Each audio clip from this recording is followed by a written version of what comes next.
አንዳንድ ሰዎች ሰርግ ማለድም ለቅሶ ማለድም የሚለው በራቸውን የሚዘጉ ሰዎች አሉ እነዚህ ምናልባት የጊዜ ጉዳይ እንጂ ሊያብዱ ይችላሉ ሰው ለቅሶ መሄድ አለበት ሰርግ መሄድ አለበት ከሐዘንና ከለቅሶ ውጭ ሶስተኛ ቦታ የለም ሶስተኛው ቦታ እብደት ነውና ሊያብድ ያኮበኮ ነው ማለት ነው እኔ እዚህ ውስጥ ያላችሁ ሴቶች ባሎቻችሁ ለቅሶ አንሄዱም ካሏችሁ ተጠራጠሯቸው አቋርጦ ሊያብዱ ይችላሉ እውነቴን ነው የምላችሁ ለቅሶ መሄድ አለበት አንድ ሰው ለቅሶ አልሄድም የሚል ለምን እንደው ማይሄድ ለምን ነው ቀብርማ ለምን እንኳን ገብቶ ቁጭ ማለት እኔ ሄዳለሁ የዝንፍ ለምን እንደው ማትበለው ነገ አንተ ተቀበር የለ እንዴ አንዳንድ ጊዜ ሳይንስ ስላመጋገብ የጻፈውን ስናነብ እንደው በእውነት የኢትዮጵያ ህዝብ ቫይታሚን እግዚአብሔር ራሱ በእንቅልፉ ልቡ ያዋጣው የሚኖር እንጂ እንዳመጋገባችሁ የለንም እኮ እኔ ሳይንሱ መረጃ በነገራችን ላይ መመና ስለማታገኙት ምግብ መረጃ ሰብስቡ የብደት ዋዜማ ይሄ ነው ስጋ ፕሮቲን አለው ብለ መሰብሰብ ያለብህ እኪስ የስጋ መግዣ መኖኑን አረጋግጠን አዛኝን ማርያም ነው የምላችሁ ወተት መግዛት ካልቻልክ ወተት ካልሸመሉ ምን አገበብ ይኖር ባይኖር እማታገኘው የብደት ዋዜማ ማለት እማያገኙትን ነገር መመኘት የመንግስተ ሰማያት ወለሏ አስፋልቷ አደባባይዋ ከንጹህ ወርቅ የተሰራ ነው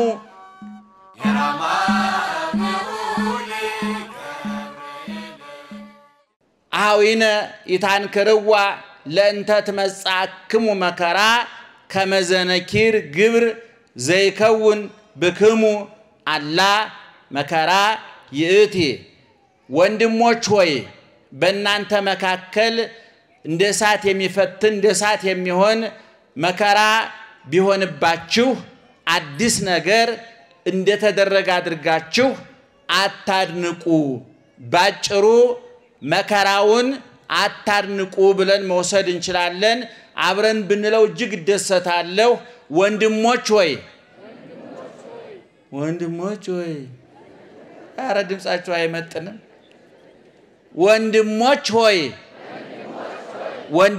ሆይ መከራውን አታድንቁ ምኑን ምን አታርጉ እነማን አሃዊነ ወንድሞች አንዱ ቃል ሁለተኛው አታድንቁ ነው ሶስተኛው እንዳይደነቅ የተደረገው ምንድነው መከራ ነው ይህ ቃል ታላቁ ሐዋርያ ቅዱስ ጴጥሮስ የተናገረው ቃል ነው በአንደኛ ጴጥሮስ ምዕራፍ 4 ከቁጥር 12 ጀምሮ ያለ ቃል ነው ቤታችሁ ገብታችሁ ብታነቡ ሙሉ ሐሳቡን ሙሉ ምስጢሩን ሙሉ ኃይለ ቃሉን ታገኙታላችሁ እኔ ከዛ ቆንጥሬ ነው ያመጣሁት በድጋሚ እግዚአብሔር ይግለጥልን እንግዲህ መጽሐፍ ቅዱስ ያጻፈው ቅዱስ እግዚአብሔር ነው የጻፉት ቅዱሳን ሰዎች ናቸው ስለዚህ ያጻፈው እግዚአብሔር ቅዱስ ስለሆነ የጻፉትም ሰዎች ቅዱሳን ስለሆኑ ቃሉ ደግሞ ምን ይባላል ቅዱስ ይባላል መጽሐፍ ቅዱስን ስናጠና አንድ የሃይማኖት መጽሐፍ ሲጠና መጽሐፉን የጻፈው ሰው ህይወት አብሮ ይጠናል ታላቁ ሊቅ ዮሐንስ አፈወርቅ ይደልዎ ለዛ ያነብብ ቅድመ ይስክር ስሞ ለበዓለ መጽሐፍ ወምዝ ያንብብ ወይማር መኑ ወእቱ ዘአስተናበራ ታላቁ ሊቅ ዮሐንስ አፈወርቅ አንድ ሃይማኖታዊ መጽሐፍ የሚያነብ ሰው የመጽሐፉን ባለቤት ስም ታሪክ ማጥናት አለበት ሊያጠና ይገባዋል ይላል የሮሜን መልእክት ስናጠና ጸሐፊውን ቅዱስ ጳውሎስን እናጠናለን የተክለ ሃይማኖትን ገድል ስናጠና ተክለ ሃይማኖት ራሳቸው እናጠናለን ምክንያቱም ቅዱሳን የሚጠና ህይወት የሚነበብ ህይወት የተወነረ ህይወት አላቸው ብዙ ጊዜ እንደተናገርነው እንደምንናገረውም ኦርቶዶክሳውያን የተዋህዶ ቅዱሳንና ጻድቃን ሰማዕታት ሊቃውንት ክርስትናን ሰሙት አመኑት ኖሩት የኖሩትን ጻፉት ያመኑትን አወቁት ያወቁትን ኖሩት የኖሩትን ጻፉት ስለዚህ ክርስትና የነፍሳቸው ጭማቂ የህይወታቸው ፍልቃቂ የታሪካቸው አንዱ አካል ነው ልባቸው ያሰበውን አንደበታቸው ይናገራል አንደበታቸው የተናገረውን ኑሯቸው ህይወታቸው ይኖረዋል ምክንያቱም ኢየሱስ ክርስቶስ የቃልም የተግባርም መምህር ነው ቅዱሳን ደግሞ የሱ ተማሪዎች ናቸው እንደምታውቁት ክርስትና ሲጠና በዋናነት የሚጠናው የክርስትና ውሃ ልክና መሰረት መደምደሚያና ጉልላት ኢየሱስ ክርስቶስ ነው የኢየሱስ ክርስቶስ የሕይወት ታሪክ እንደው በሰውኛው እንደው መቃብሩ ላይ አንድ ሞተ ሰው ታሪክ ሲቀበር የገሌ ሕይወት ታሪክ ያቶ ገሌ የወይዘሮ ገሌ የዶክተር የፕሮፌሰር ወይም ያቡነ ገሌ ታሪክ ተብሎ እንደሚነበበው ቀራኒ ጎልጎታ መቃብር ላይ የኢየሱስ ክርስቶስ የሕይወት ታሪኩ ይነበብ ከየት ተነስቶ በየት አልፎ የደርሶ ዛሬ ሞተ የሚለው ይታይ ቢባል አጭር ግልጽ ቀላል ታሪክ ነው ከሰማይ ወረደ ከድንግል ተወለደ በበረት ተጣለ በጨርቅ ተጠቀለለ በዮሴፍ ቤት ለናቱ ለድንግል ማርያም ላሳዳጊ አባቱ ለዮሴፍ እየታዘዘ ኖረ በ30 ዓመቱ በዮርዳኖስ ወንዝ በዮሐንስ እጅ ተጠመቀ በቆሮንቶስ ምድረ በዳ 40 ቀን 40 ሌሊት ጾመ ከዛ ወጥቶ 3 ዓመት ከ3 ወር 3 አይነት ሥራ ሰራ አንደኛ ትምህርት አስተማረ ሁለተኛ ድንቅ ተአምር አደረገ ሶስተኛ በጎ ነገር ሰራ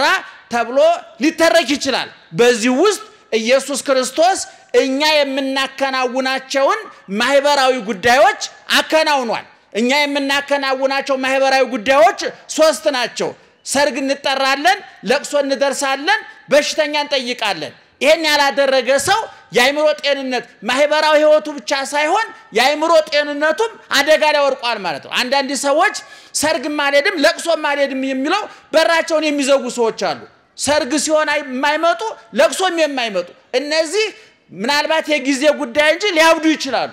ሰው ለቅሶ መሄድ አለበት ሰርግ መሄድ አለበት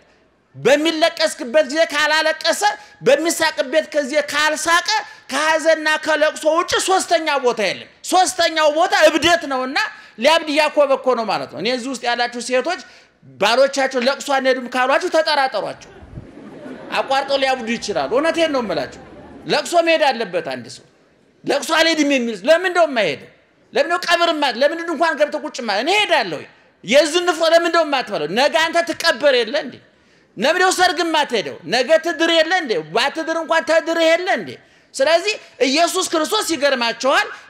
በ3 ዓመት ከ3 ወር በእኛ መካከል ሲኖር እነዚህ ማህበራዊ ጉዳዮች ተወጥቷል ሰርግ ቤት ተጠርቶ መጥቷል እናቱ ተጠርታ መጣ ነበር ተማሪዎችን አስከትሎ መጣ የመጣው ውሃውን ወይን ለማድረግ አይደለም እንደ ማንኛውም ሰው ሰርግ ተጠርቶ ጥሪውን አክብሮ ነው የመጣው እግዚአብሔር ካልተጠራ አይመጣም ከተጠራ አይቀርም እግዚአብሔር ድንኳን ሰባሪ አይደለም ሳይጠራ አይመጣም ከተጠራ ግን ቦታ ይመርጥ ሁሉ ጊዜ እንደምለው ሰዎች ምድራውያኑ ባለስልጣኖች ለሲጠሩ 3 ጥያቄ ያቀርባሉ አንደኛ የምንጎበኘው ቦታ ለክብራችን ይመጥናል ወይ ሁለተኛ ለደህንነታችን አስተማማኝ ነው ወይ ሶስተኛ በጉብኝታችን ምን ውጤት እናመጣለን ትርፉ ምንድነው ብለው ይጠይቃሉ እውነት ነው መጠየቅ አለባቸው ኢየሱስ ክርስቶስ ሲጠራ ለክብሬ ይመጥናል ወይ ብሎ አይጠይቅም ከበረት የበለጠ ቆሻሻ ለክብር የማይመጥን ቦታ የለም እዛ ቦታ ተወልዷል እግዚአብሔር ለደህንነት ያስተማማኝ ነው ወይ አይልም ከመስቀል የበለጠ ለደህንነት አስጊ የመከራ ቦታ የለም መስቀል ላይ ተገንቷል እግዚአብሔር የጉብኝቱ ውጤት ምንድነው ብሎ አይጠይቅም እግዚአብሔር ሐሞት ኮምጣጤ ችንካርና ጅራፍ እንደሆነ ያውቀዋል ነገር ግን ኢየሱስ ክርስቶስ ቀድም እንዳልኳችሁ እኛ ባለፍንባቸው መንገዶች ሁሉ አልፏል ምክንያቱም የኛ ጌታ የማያደርገውን አይናገርም እንደምታውቁት ምድራውያን ባለስልጣኖች በተሽከርካሪ ወንበር በለስላሳ ምንጣፍ ቁጭ ብለው ሸካራ ትእዛዝ ይሰጣሉ በተሽከርካሪ ወንበር ቁጭ ብለው የሚሽከረከር መመሪያ ይሰጣሉ የማያደርጉትን ያሸክማሉ የማይፈጽሙትን ያዛሉ የኛ ጌታ ግን እግዚአብሔር ተዋጊ ነው ስሙም እግዚአብሔር ነው እግዚአብሔር ከሰማይ ወረደ ከድንግል ተወለደ እና ገብርኤልን ሚካኤልን ሂዱ አድኗቸው አላለም እነ ኢሳይያስ እና ኤርሚያስን ተሰቀሉላቸው አላለም አድርጉ ነው ያለው እየሰማችሁ ነው አድርጉ ነው ያለው ፈጽሙ ነው ያለው እና በሐዋርያትም ቅድም እንደተናገርኩት በዚሁ መንገድ ነው ያለፉት እንደ ፈጣሪያቸው ናቸው ተመሰሉ ኪያየ በከመ አነ እትመሰሎ ለክርስቶስ ሐዋርያው ቅዱስ ጳውሎስ በአንደኛ ቆሮንቶስ ምዕራፍ 11 ላይ እኔ በሉስኪ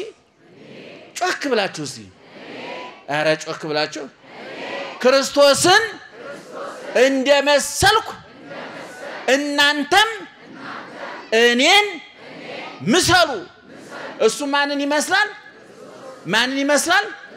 እኛ ደግሞ ማን እንደንመስል ታዝዘናል ክርስቶስን በምን አቅም ነው የምትመስለው እንዴ አልሰማችሁኝ እኔ ማንን እመስላለሁ አለ ቅዱስ ጳውሎስ እሺ እናንተ ደግሞ ማንን ምሰሉ አለ ማንን ቅዱስ ጳውሎስን ነኝ አሁን ይሄን እኔም ሰባኪ ነኝ ለስሙ አይደለም እኔን ምሰሩ ብያልናገርም ስከሩ ቢሆንስ ተደባደው ቢሆንስ አመንዝሩ ቢሆንስ ዋሹ ቅጠፉ ቢሆንስ ቅዱሳን አባቶቻችን ግን የደረሱበትን ደረጃ ስለሚያውቁት አፋቸውን ሞልተው ማንን ምሰሉ ይላሉ እኔን ምሰሉ ይላሉ እና ቅድም እንደተናገርኩት ኢየሱስ ክርስቶስ ከተወለደበት እስከሚያርግበት ጊዜ ድረስ ያለው የሕይወት ታሪኩ እዝቦታ በላ ጠጣ ተደሰተ ተዝናና ተብሎ አልተጻፈለትም ምናልባት ለባህሪው አይስማማውን ብቻ ብለን ምናልፈው አይደለም ነገር ግን የትም ቦታ እንደውም ታላቁ ሊቅ ዮሐንስ አፈወርቅ መነኮሳት አባቶቻችን ሲያስተምር ይናል ኦ መነኮስ ባይቴ ሰማይከ ከመሳሐቀ ክርስቶስ አንተ መነኮስ ክርስቶስ በቀራንዮ ላይ ራሱ ላይ የደፋውን የሾሃክል ምሳሌ የሆነውን ቆብ የደፋ የለበሰውን ቀሚስ የለበስ የተገረፈውን ግርፋት የምታስታውሰን አንተ መነኩሴ መነኮስ አሰምተህ የምትስቀው ክርስቶስ ሳቀ ተብሎ ተጽፏል ይላል ኢየሱስ ክርስቶስ ተደሰተ ተብሎ ተጽፏል እኛ በሚገባን ቋንቋ እኛ በሚንረዳው ቋንቋ አለቀሰ ተብሎ ግን በስፋት 3 ጊዜ ተጽፏል ልነግራችሁ የፈለኩት ምንድነው ክርስትና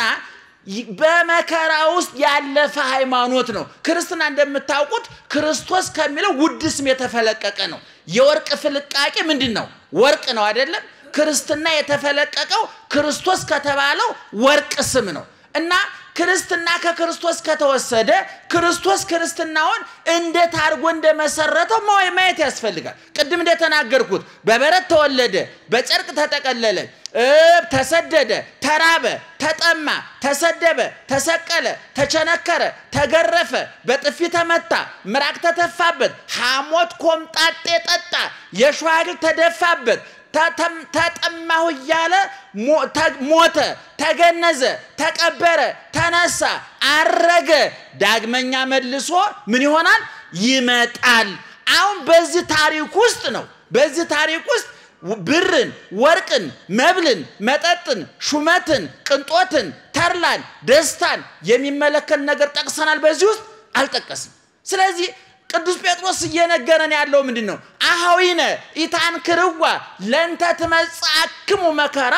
ከመዘነኪር ግብር ዘይከውን ብክሙ ወንድሞች ሆይ መከራ ሲደርስባችሁ አታርንቁ መከራው በእናንተ የተጀመረ አይደለም ከናንተ በፊት ክርስትናውን የመሰረተው ክርስቶስ ጸርቃይል ጻድቅ እቀደሳይል ቅዱስ ሾማይል ሹም ሁሉ ሞልቶ የተረፈው ጌታችን እሱ በበረት ከመወለድ ጀምሮ በባዶ መቃብር እስከ መቀበር ድረስ መከራ ተቀብሏል ስለዚህ እናንተ የሚደርስባችሁን መከራ አታርንቁት ከመከራው ይልቅ ውጤቱን አድንቁ አለ ደህና ዋላችሁ እመቤታችን ታውቃላችሁ ጸሎት አላት በሉቃስ ወንጌል ውስጥ ቅዱስ ሉቃስ እመቤታችን የዘመረችው መዝሙር የዘመረችው ዝማሬ የብሉይ ኪዳን ዕውቀቷን በደንብ አድርጎ ጽፎላታል በሉቃስ ወንጌል ምዕራፍ 1 ቁጥር 37 ጀምሮ ስታነቡ በዚህ ውስጥ ምንድነው ማርያም ማለች ብለ ምንድነው ምንለው ነፍሴ እግዚአብሔርን ምን ታደርገዋለች ታከብረዋለች ቀጥሎስ መንፈሴም በአምላኬና በመድኃኒቴ ምን ታደርጋለች ሐሴት ታደርጋለች ተፈሰሃ ደስ ተሰኘ ተሐሴ ደስ ተሰኘ በግዝ ሐሴት ማለት ይሄ በልቶ ጠጥቶ ለብሶ ተሹሞ ተሽሮ ተኝቶ ተነስቶ የሚገኘው ደስታ አይደለም የኛ ደስታ ታቁታላችሁ ቀን ምሳ በልተን ደስ ይለናል ከአንድ ከሁለት ሰዓት በኋላ ወዳችን ባዶ ቀርቶ ሐዘን ያመጣል የዛ ዓለም መጠጡ ምግቡ ሹመቱ ሽልማቱ ሁሉም ነገር ያልፋል አይተነዋል እውነቱን ለመናገር ዛሬ እንዝናና ብላችሁ ወደ አንድ ቦታ ብትሄዱ ያንን ቦታ እስከምታዩ ድረስ ተቸኩላላችሁ ካያችሁት በኋላ ግን ተሰለቹታላችሁ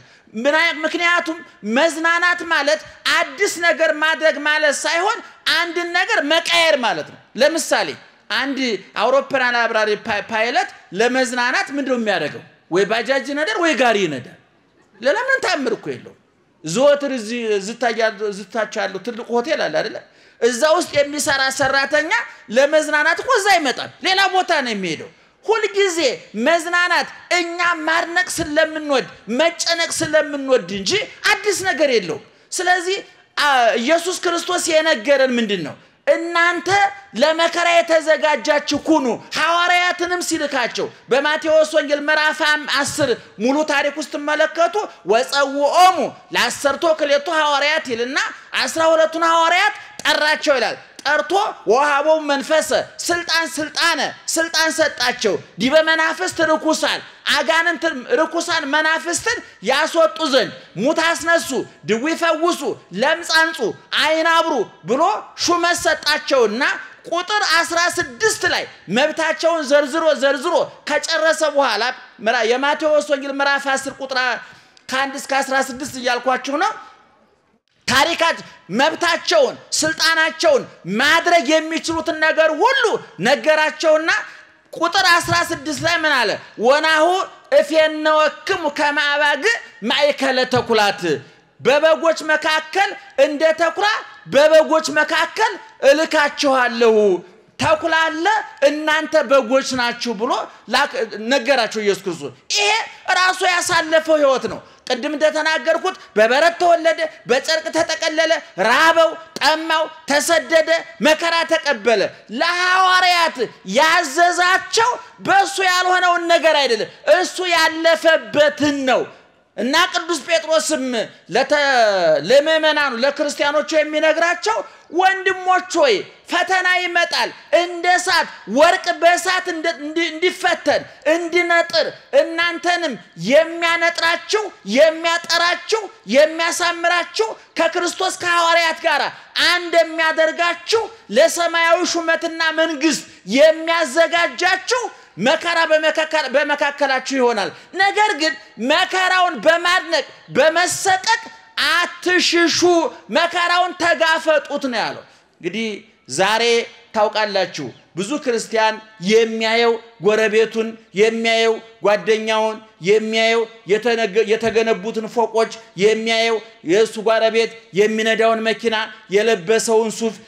የሚዝናናበትን ቦታ ስለዛ ነው መረጃ የሚሰበስበው አሁን እዚህ ውስጥ ያለን ክርስቲያኖች እንደው በጣም ይቅርታ ይደረግልኝና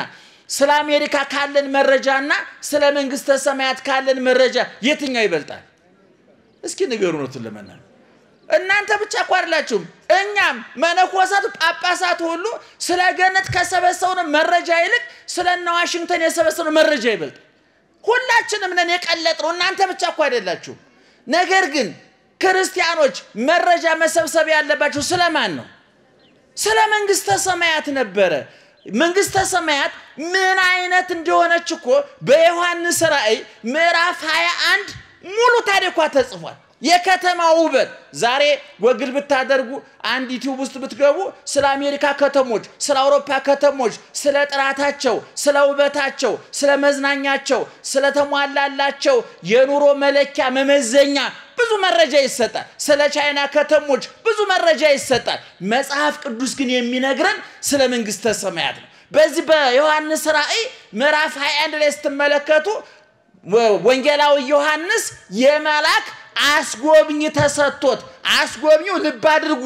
መልአክ ነው ዛሬ አክሱም ስትሄዱ ላሊበላ ስትሄዱ አንዳንድ ትልልቅ የታሪክ ቦታዎች ስትሄዱ አስጎብኞች ይመደቡላቸዋል አንዳንዱ አስጎብኝ ከናንተ የተሻለ መረጃ የሌለው ትዝ ያለውን የሚያወራል አንዳንድ ጊዜ ትዝ ምን ያላነበበ ስለሚያስጎበኘው ምንም መረጃ የሌለው አይን ስላለው ብቻ አንዳንድ ጊዜ በቴሌቪዥን ኳስ ተከታተሉ እነዚህ በሬዲዮ ኳስ የሚያስተላልፉ ሰዎች አሉ አንዳንዶቹ አይን ስላላቸው ብቻ ነው ኳስ የሚያስተላልፉት ምንም ዕውቀት የላቸው ያስታውቃሉ መቼም እገሌ ኳስ ይዞ ወደዛ ይሄድን ብሎ ለመናገር አይን እንጂ ዕውቀት አይጠይቅም አይደል እና አሁን አያችሁ ዮሐንስን እያስጎበኘው ያለው አስጎብኝ ተብሎ እግዚአብሔር የመደበለት ለዮሐንስ ምንድነው መልአክ ነው የመደበለት እና ዮሐንስ መንግስተ ሰማያትን እየዞራየ ጣይመ መንግስተ ሰማያትን ተርላ መንግስተ ሰማያትን የመንግስተ ሰማያትን ጣይሟን ደስታዋን እየዞረ ጎበኘ ወዳው ከዛ ወጥቶ ደግሞ ገሃነመ እሳትን እያዞረ አስጎበኘው መልአኩ ከዛ በኋላ ዮሐንስ ወደ መሬት ተመልሶ ወደኛ ተመልሶ ስለ መንግስተ ሰማያት ውበት መረጃ አስቀመጠልን ይቺ መንግስት ምን አይነት ቤት ናት 12 በር አላት ይላል ስንት በር አላት ጮክ ብላችሁ ንገሩኝ 12 በር አላት በሩ 12 መሆኑ ብቻ አይግረማችሁ 12 ሁሉ በር ከምን የተሰራ መሰላችሁ ከአልማዝ ከእንቁ የተሰራ ዛሬ አልማዝና እንቁ እዚህ ውስጥ እርግጠኛ ነኝ ያለው ሰው የለም እውነቱን ለመናገር እንደ ትልልቆቹ ሰዎችም እንደው አርቲፊሻሉን ያገኙት መደበኛው አልማዝ መደበኛው እንቁ እንደ በቀላሉ አይገኝም መንግስተ ሰማያት ግን በሮቿ የተሰሩት ከምንድነው ይላል ከእንቁ ከአልማዝ የተሰራ እንደገና የከተማይቱ ይሄ ወለሉ ማን ይሄ አስፋልቱ ዙሪያውን አደባባዩ የምታዩት ከንጹህ ወርቅ የአስፋልቱ ምትረግጡት እኮ ነው መመናን አስፋልት መኪና የሚነዳበት ማለት እኮ ነው ንጹህ ወርቅ ነው ያ የመንግስተ ሰማያት ወለሏ አስፋልቷ አደባባይዋ ከንጹህ ወርቅ የተሰራ ነው ሶስተኛ መንግስተ ሰማያት እያርብ ፀሐይኪ ወይጸልም ወርኪ ብሎ በኢሳይያስ እንደተናገረ ፀሐይ ጨረቃ የሌሉባት ክረምት በጋ የማይፈራረቅባት ቀን ሌሊት የሌለባት ወይትፈቅድ ፀሐይ ወወርሃ ከመያብርሁ ላቲ ፀሐይና ጨረቃ ያበሩላት ዘንድ የማትሻ እንዴት ደስ ይላል መመናን ዛሬ የኤሌክትሪክ ዋጋ ምን ያህል እንደሆነ ታውቃላችሁ ለዛውም ሲመጣ እኮ ነው አይደል ለዛውም ከመጣም ቢመጣም ችግር ነው ዋጋው ብዙ ስለሆነ ቢቀርም መከራው ጨለማ ስለሆነ ሁለቱም አደጋ ነው ውሃውን ታውቃላችሁ ቢመጣ የደፈረሰ ውሃ ነው ቢቀርም እንደው ቧንቧው ራሱ ውሃ ጠምቶ ደርቋል ይገርማችኋል ታውቁታላችሁ በየቤቱ እንደው ኢትዮጵያውያን እንደው በሳይንስ መመዘኛ እኔ አንዳንድ ጊዜ ሳይንስ ስላመጋገብ የጻፈውን ስናነብ እንደው በእውነት የኢትዮጵያ ህዝብ ቫይታሚን እግዚአብሔር ራሱ በእንቅልፉ ልቡ ያዋጣው የሚኖር እንጂ እንዳመጋገባችሁ የለንም እኮ እኔ ሳይንሱ መረጃ በነገራችን ላይ መመና ስለማታገኙት ምግብ መረጃ ሰብስቡ የብደት ዋዜማ ይሄ ነው ስጋ ፕሮቲን አለው ብለ መሰብሰብ ያለብህ እኪስ የስጋ መግዣ መኖሩን አረጋግጠህ አዛኝን ማርያም ነው የምላችሁ ወተት መግዛት ካልቻልክ ወተት ካልሸማሉ ምን አገባ ቢኖር ባይኖር እማታገኘው የብደት ዋዜማ ማለት እማያገኙትን ነገር መመኘት ነው እየሰማችሁ ነው እኔ አንድ ሰው ጤነኛ ሆኖ መኖር ከፈለገ ሶስት ነገር ማድረግ አለበት አንደኛ በሌለው ነገር እቅድ አለመውጣት ብዙ ሰው ክርስቲያኖች ገደል የሚገቡት በሌላቸው ነገር በጀት ይመድባሉ በቃ በዚህ ወር መኪና ገዛለሁ ሰውየው እኮ እንኳን መኪና ጫማ መግዣ እኮ የለው ይሄ ሰውዬ በእርግጠኝነት በዚህ ወር በመኪና ሊገጭ ይችላል እሱ በጀት አያስፈልገው ሰው በሌለው ነገር እቅድ አይወጣም ሀገሮች እኮ ለምሳሌ አሜሪካ የምትበጅተው በጀትና የኛ ሀገር የምትበጅተው በጀት አንድ ነው እንዴ ምናልባት አሜሪካ ላንድ ፕሮጀክት የመደበችው በጀት ለኛ መንግስት ያመት በጀት ሊሆን ይችላል አይ ማን ከማን ያንሳል ብሎ እንደ አሜሪካ በጅታለው ካለ ምን ሊፈጠር እንደሚችል እግዚአብሔርም እኛ መንግስትም ያውቃል ስለዚህ ሁሉ ጊዜ እየሰማችሁ ነው የጤነኝነት የሰላማዊ ኑሮ አንዱ መለኪያ በሌለ ነገር እቅድ አለ ማውጣት በሌላችሁ ነገር እቅድ አታውጡ ስለሌላችሁ ነገር መረጃ ተሰብስቡ እኔ ለምሳሌ አይነ ስውር ነኝ ስዕል ለመሳል ምን ያስፈልጋል ብዬ ጠይቄያለሁ ምን ያደርግል ለምንድነው ጠይቁ ምን ይሰራል እስራል ማልሰራው ነገር ምን ያደርግልኛል ሹፌር በሆነ አንድ ቀን ብዬ ተመኝቻለሁ ለምን እንደው ሆኖ አይነ ሳይኖር እንደም ሆኖ በሌላቸው ነገር እቅድ አይወጣም እየሰማችሁ ነው በደንብ ስሙኝ በትዳር ውስጥ ያላችሁ ባልና ሚስቶች ማታ ቁጭ ብላችሁ ስትወያዩ በደሞዛችሁ ልክ ነው እቅድ የሚወጣው ብዙ ሰው ከአቅሙ በላይ ያቀደ ነው ከአቅሙ በታች እየኖረ ያለ እና አንዱ ከአቅም በላይ እቅድ አለ ማውጣት ሁለተኛስ በማትለውጡት ነገር ጊዜ ማጥፋት ብዙዎቻችን በማንለውጠው ነገር ጊዜ ማጥፋት እንወዳለን በቃ አንድ ችግር ከደረሰባችሁ ያ ችግር ከናንተ በፊትም ነበረ በእናንተ ጊዜም አለ ከናንተ በኋላም አለ ለምሳሌ አግብታችሁ ልጅ እምቢ ቢላችሁ የተአምር ነገር ነው አዲስ ነገር ነው እናንተ የመጀመሪያ ናችሁ እናንተ የመጨረሻ ናችሁ ለዛውስ ላይ መንግስት ልጅ መውለድ የመንግስተ ሰማያት የይለፍ ወረቀት ነው እንዴ ባይወለድስ ድንግል ማርያም አንድ ወልዳ እኮ ሔዋን 60 ነው የወለደችው 60 ሁሉ የት እንደገቡ እሷና አዳም ናቸው የሚያውቁት ምንም መረጃ የለንም ባክ ነው የቀሩ ድንግል ማርያም አንድ ወልዳ እነ ኤልሳቤጥ ዮሐንስ አንድ ወልደው ሳይወልዱም ተባርከዋል መውለድ እኮ ይሄ ከመላእክት ጋር የምንመሳሰልበት እኮ ከእንስሳት ጋር የምንመሳሰል አንተ አራት ልጅ ካለ የሆነች ላም እኮ አራት ጥጃ አላት ምንም አንተ የሆነች በግ አራት ልጅ ወልዳል ምንም ተአምር የለው አንተ ጻድቅ ስለሆንክ አይደለም የወለድከው ቅዱስ ስለሆንክ አይደለም የወለድከው የሰው ዘር መቀጠል ስላለበት እግዚአብሔር ስለፈቀደ ነው ስለዚህ እኔ አግብታችሁ ልጅ እምቢ ቢላችሁ ልጅ እምቢ አማራጭ የለም ወይ እየሰማችሁ ነው አማራጭ የለም አለ አማራጭ ስለዚህ እንደው ልጅ ቢኖረኝ አንድ እህት አሁን በህይወት የለችም ነፍሷን ይማርክ አብርሃም ከይስሐቅ ጋር ያሳርፍልን እንዲሁ ልጅ አልነበራትምና መኪና ውስጥ አለች አንዳንድ ጊዜ መኪና እየነዳው ከኋላ ዞር በይና መኪናሽ እኮ ካርሴት የለውም የህፃናት ከኋላ የሚታሰሩበት ወንበር አለ አይደል መኪና አንድ ቀን የህፃናት ወንበር ሳይታሰርበት ይያለ ያሳስበኛል አለ ሰይጣን መረጃ የሚሰጣችሁ ሊያሳብዳችሁ ሲፈልግ እየሰማችሁ ነው ሰይጣን መረጃ ስለ አንድ ጉዳይ ሰይጣን ከጠየቃችሁ ሊሞላላችሁ ሳይሆን ይሄ ነገር ከሌለ ለምን ታንቃት ሞትም እና አንድ ጊዜ አስተዋውሳለሁ አንድ ተት እኔን ማረጋጋቷ ነውና ወይ እንደው አይኔ ቢጠፋ በህይወት መቀጠል አይመስለኝም አሁን ለአንድ አይኔ ስውር እንደዚህ ይባላል ይሄ እኮ ታንቀሙት እኮ አንዳንዴ የኛ ሰው እምናጽናናበት ምክር አናቆም እኮ ይገርማችኋል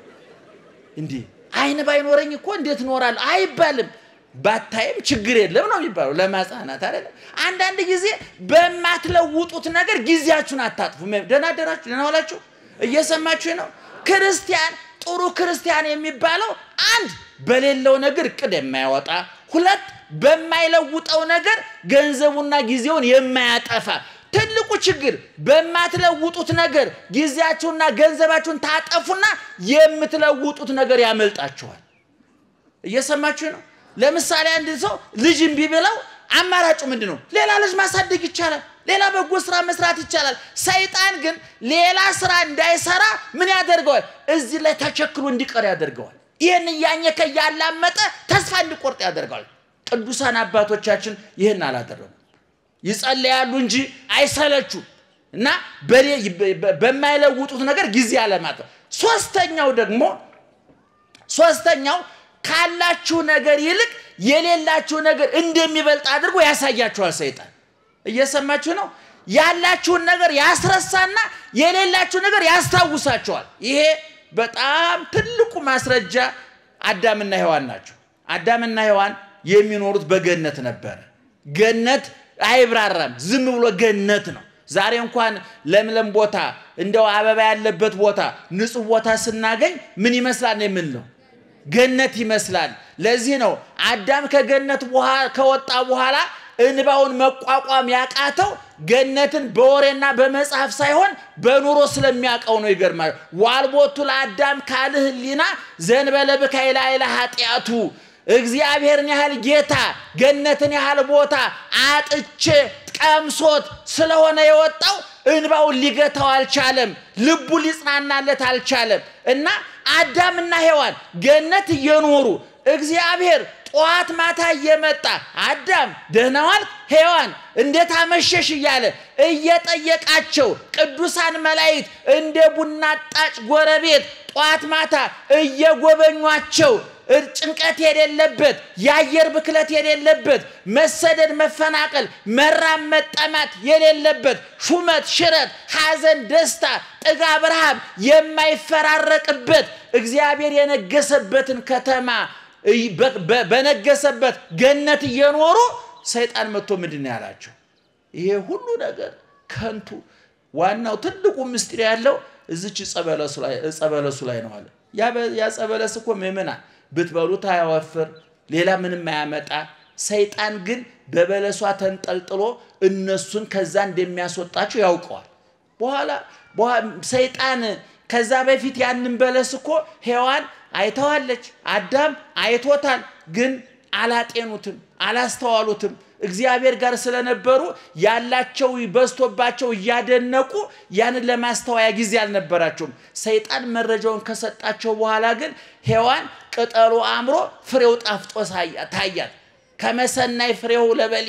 በቃ ውበት ጨምሮ ታያት ሽታው ማረካት መልኩ ማረካት ጣይሙ ሳትበለው አስጎመጃትና ያችን የማትበላ የበለስ ፍሬ በልተው እነሱም ከእግዚአብሔር ተገነጠሉ እኛም ገነጠሉ ዛሬ እናንተ የደረሰባችሁ መከራ ዓለሙ ላይ እየደረሰ ያለው መከራ እኛም ላይ ያለው የደረሰው መከራ አዳምና ሔዋን ካላቸው ብዙ ነገር ይልቅ በሌላቸው ጥቂት ነገር ላይ በመንጠልጠል አቅልጠው ነው የነሱ ነው ስለዚህ ምእመናን እነዚህ ያላችሁ ነገር ብዙ ነው ተኝታችሁ ተነስታችኋል አይናችሁ ያያል ጆሮአችሁ ይሰማል ደማችሁ እየተሰራጨ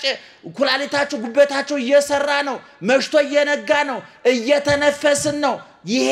ተመስገን ብለን ይሄን እፎይ ብለን እንዳንተኛ ሰይጣን የመረጃ ማዕት በማፍሰስ በጭንቅላታችን የኛን ትተን የሌላ ሰው እንድንመለከት በማድረግ ተዳራችን ያምሳል ፖለቲካችን ያምሳል ሃይማኖታችን ያምሳል ቢሮአችን ያምሳል ሱቃችን ያምሳል ማህበራዊ ህይወታችንን ያመሰቃቅለዋል ስለዚህ ሶስቱን ነገሮች ማጤን አለባችሁ አንድ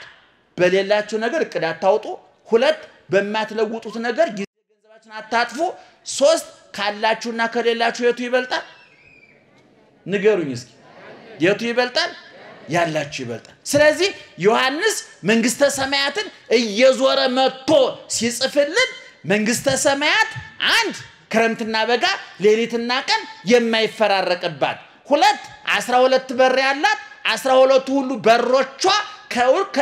ከአልማዝ የተሰሩ ሶስት ወለሉ ሜዳው አስፋልቱ አደባባዩ ከንጹህ ወርቅ የተሰራ አራተኛ ፀሐይ ጨረቃ ከዋክብት የማይፈራረቁባት እግዚአብሔር ወቱ ብርሃና የከተማይቱ ብርሃን ማን ነው ይላል ዮሐንስ ራሱ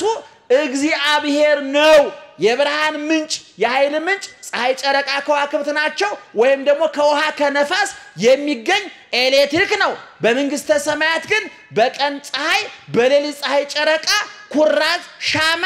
አምፖል የሚባል ነገር የለም ክረምትና በጋ ሌሊትና ቀን ሐዘንና ደስታ የለም በከተማይቱ ሹመት ሽረት የበላይ የበታች ገዥ ተገዥ ሰጭና ነሽ የለም ሰጭና ተቀባይ የለም ፖሊስ የለ ሌባ ዶክተር የለ በሽተኛ አዛዥ የለ ታዛዥ ሁሉ እኩል ሆኖ ክርስቶስን መስሎ የሚኖርባት ከተማ ናት እዛ ነው የምንገባው ምእመናን ይሄን ነው ማድነቅ ቅዱሳን እየነደዱ እየታረዱ እየተገፈፉ እየተገረፉ እሳቱን ስለቱን ስደቱን ረሃቡን ጥሙን አያደንቁም የሚያደንቁት ምንድነው ኋላ የሚገቡበትን ቦታ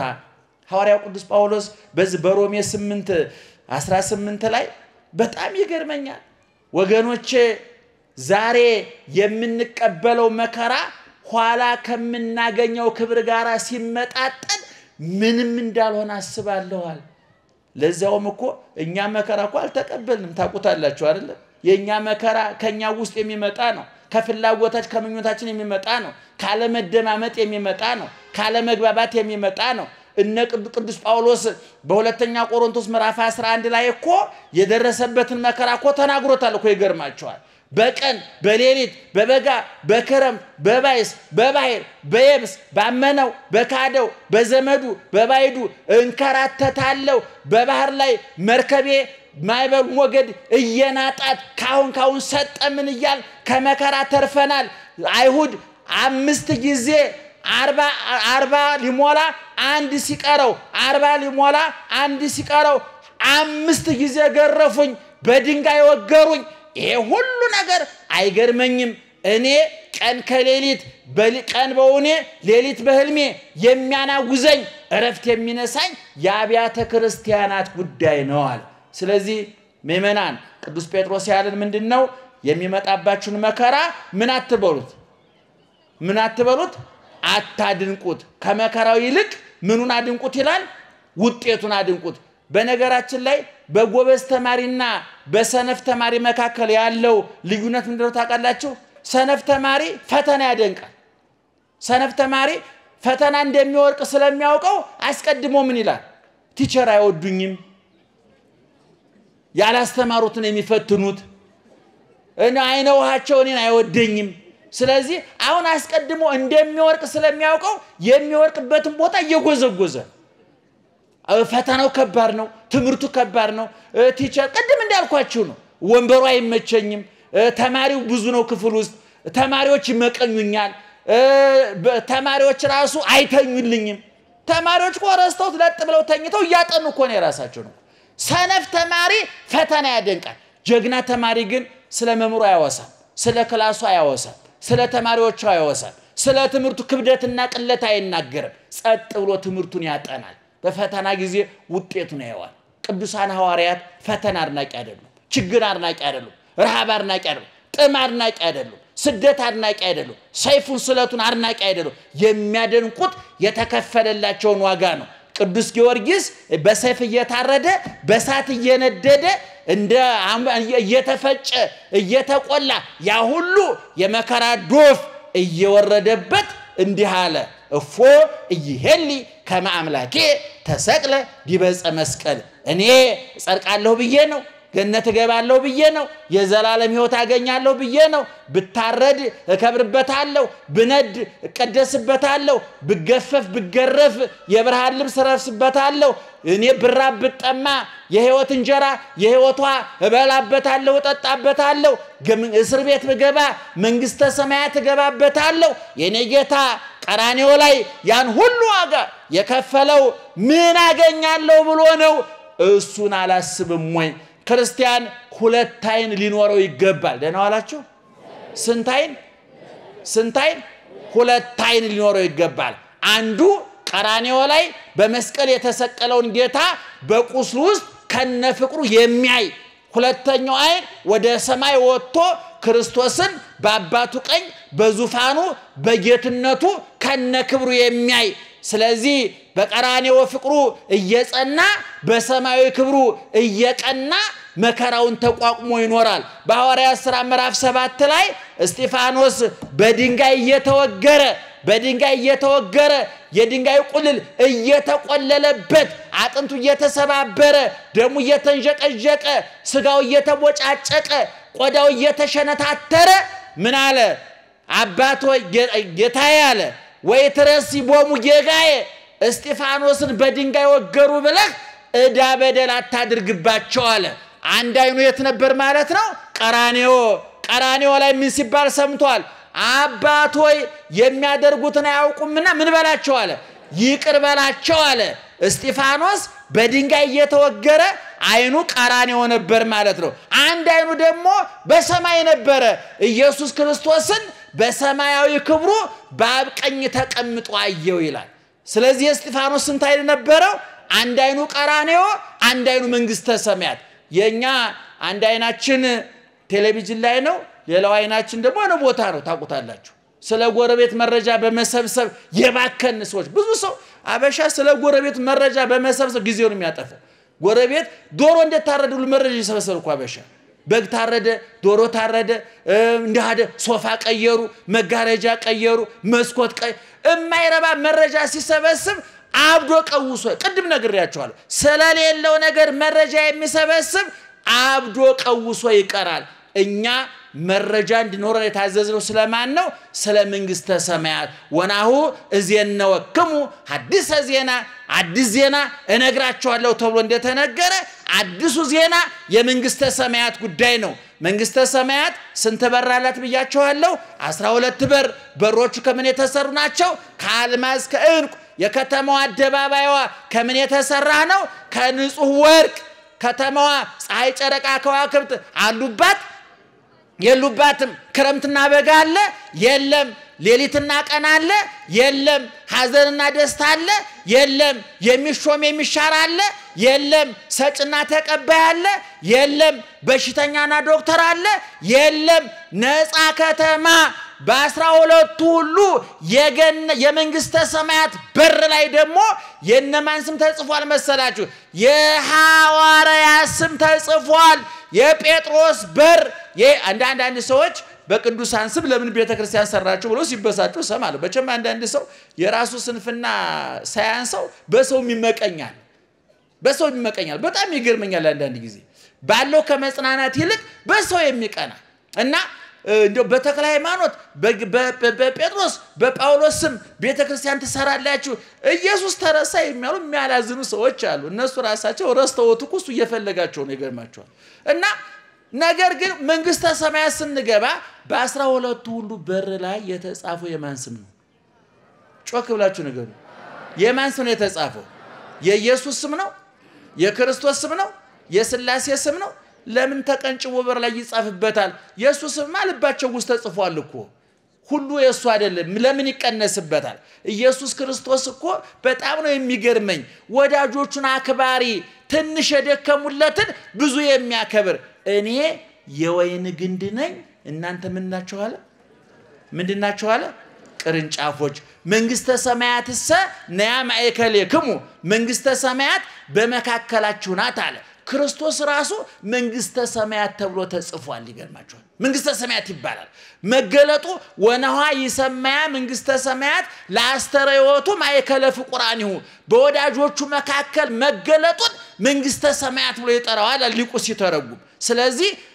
የገነት በር ላይ የተጻፈው የማን ስም ነው የሐዋርያት እዛ ውስጥ ደግሞ እነማን ይገባሉ እናንተ ትገባላችሁ እኛ እንገባለን ዛሬ ቤት ላይ ኖራችሁ ይችላል ዛሬ ጥሩ ምግብ ላይ ኖራችሁ ይችላል ዛሬ ንጹህ ልብስ ላይ ኖራችሁ ይችላል ዛሬ ምኝታችሁ ሸካራ ጎርባጣ ሊሆን ይችላል ዛሬ ምሳበልታችሁ ለራታችሁ እርግጠኛ ላትሆኑ ትችላላችሁ ዛሬ ገንዘብ ዘመድ ጤና ፊቱን አዞሩባችሁ ሊሆን ይችላል ኋላ ግን በእግዚአብሔር መንግስት